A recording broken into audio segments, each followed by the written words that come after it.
नमस्कार दोस्तों, स्वागत है आपका जीवन ज्ञान पर, जहां हर कहानी छुपा होता है एक गहरा जीवन संदेश।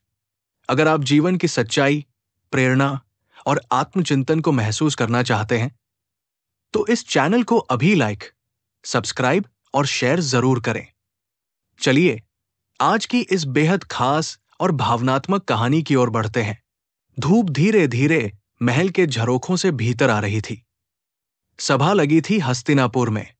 राजा धृतराष्ट्र का दरबार, बड़े बड़े योद्धा, गुरु, राजकुमार और राजा सब एक जगह विराजमान थे। और तभी भीम, अर्जुन, नकुल, सहदेव और युधिष्ठिर ने अपने सारे अस्त्र नहीं, बल्कि अपनी पत्नी को जुए में हार दिया। हां, द्रौपदी को। वो द्रौपदी जो पांचाली थी, वो द्रौपदी जो कृष्ण की भक्त थी, वो द्रौपदी जिसने कभी किसी के सामने झुकना नहीं सीखा था। वो आज सभा में खड़ी थी, निर्वस्त्र करने की धमकी सुन रही थी, और सारा दरबार चुप था। गुरु द्रोण चुप, भीष्म चुप, धृतराष्ट्र चुप, युधिष्ठिर जिनसे न्याय की उम्मीद थी वो भी चुप। क्या था ये? राजनीति, सत्ता का खेल, या पुरुष प्रधान समाज की सबसे बड़ी कायरता? लेकिन असली सवाल ये नहीं था कि क्या हुआ। असली सवाल ये था, क्यों कोई बोला नहीं? जब द्रौपदी ने सभा में पूछा, क्या मैं दास होने से पहले जुए में रखी गई या बाद में, तब भी कोई नहीं बोला। उसकी आंखें सबका चेहरा पढ़ रही थी। किसी की नजरें नीची थी, कोई सामने देख रहा था, कोई सिर झुकाए बैठा था। द्रौपदी ने सोचा, क्या मेरी अस्मिता की कोई कीमत नहीं? क्या मेरी आवाज किसी को सुनाई नहीं देती? और दोस्तों, यही पहली चुप्पी थी। एक स्त्री की चुप्पी, जो बाहर नहीं, भीतर चीख रही थी, जिसे बाहर कोई नहीं सुन रहा था, लेकिन अंदर वो पूरी व्यवस्था को तोड़ रही थी। अब जरा आंखें बंद करिए और सोचिए, क्या सिर्फ महाभारत की सभा में द्रौपदी बेइज्जत हुई थी? नहीं, आज भी किसी ऑफिस में एक महिला को प्रमोशन नहीं मिलता क्योंकि उसने ना कहा होता है।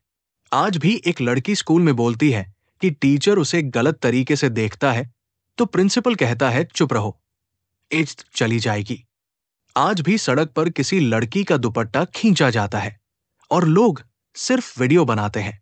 आज भी घर में बहू को रात रात तक काम करना पड़ता है और पति कहता है, मेरी मां तो ज्यादा काम करती थी।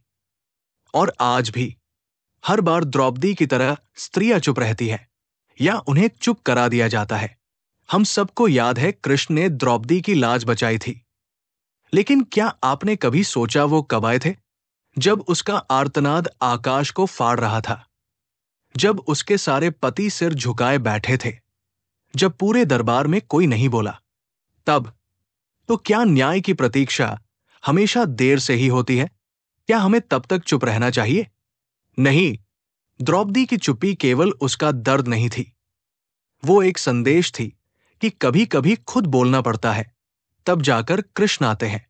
महाभारत का युद्ध सिर्फ हस्तिनापुर के लिए नहीं था, वो युद्ध द्रौपदी की बेइज्जती के खिलाफ था।